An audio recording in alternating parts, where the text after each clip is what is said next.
Аскерлерге берилмекчи болгон көп кабаттуу үй былтыркы жылдын октябрь айынан тартып салынып баштаган. Быйыл курулуш иши бүткөрүлүп, куралдуу күчтөрдүн майрамына карата аскер кызматкерлерине турак жай берилди.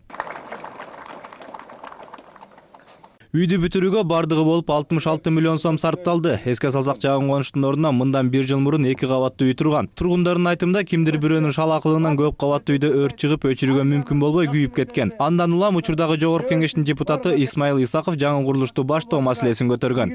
Ушулардын күчү менен гана Кыргызстанда стабилдүүлүк болуп, тынчтык болуп, граждандык согушту уланткан жокпуз. Жаңы үйлүү болгондордун катарында аскер кызматында өзүн мыкты алып жүргөндөр жана былтыркы жылы батири күйүп кеткендердин тизмеси бар.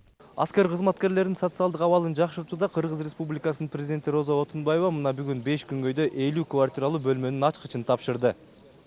Аскер кызматкерлер эми квартира алабыз деп убара болушпайт. Мына бул жер аябай жашаганга ыңгайлуу, 3 бөлмөлүү экен. Эми бир гана аскер кызматкерлери бул бөлмөнүн ичин толтуруу гана иштери калды, квартирасы болсо бар. Ал эми ушул квартираны алган үй ээлери бүгүн кандай кубанычта экенин сурап көрсөк. Биз бүгүн аябай кубанычта толкунуп турабыз. Себеби дегенде жаңы үйгө келип конушка ээ болуп, бул деген менин үй бүлөм үчүн аябай чоң майрам болуп атат. Үйдүн курулушу бүткөрүлдү, бирок кээ бир үйлөрдүн санитардык абалы талапка жооп бербейт. Куруучулардын айтымында, алар үй ээсинин көңүлүнө жаккандай болуп жасалат.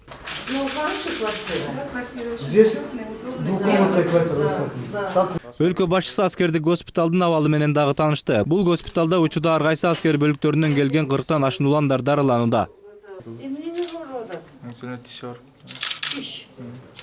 Эркин жылдары Кыргыз армиясы калыптануунун жана өнүгүүнүн татаал жолун басып өттү.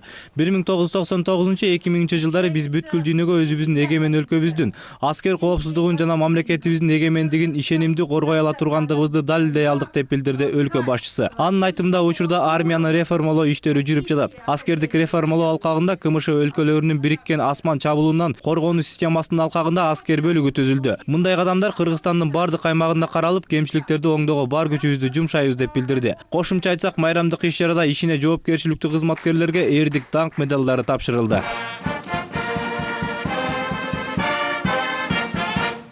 Министерство обороны, Коргоо министрлиги жана жалпы Кыргыз армиясында жетишпестиктер бар. Баса белгилей турган нерсе, биздин министерствонун кызматкерлери ушул көйгөйлөрдү жакын арада чечиши керек.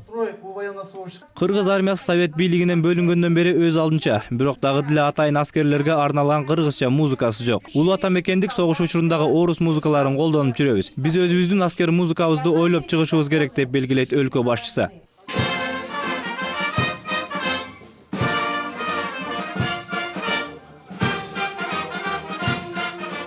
Эске салсак, ар жыл сайын кыргыз аскерлери АКШ, Индия, Кытай, Батыш Европага барып тажрыйба топтоп келет. Өлкөдө калктын 29% башка улуттагылар. Бирок армияда кызмат өтөгөндөр кыргыздар. Улуттар аралык ынтымакты бекемдөө үчүн Кыргызстанда жашаган ар бир бойго жеткен жаран аскерге милдеттүү түрдө барышы керек.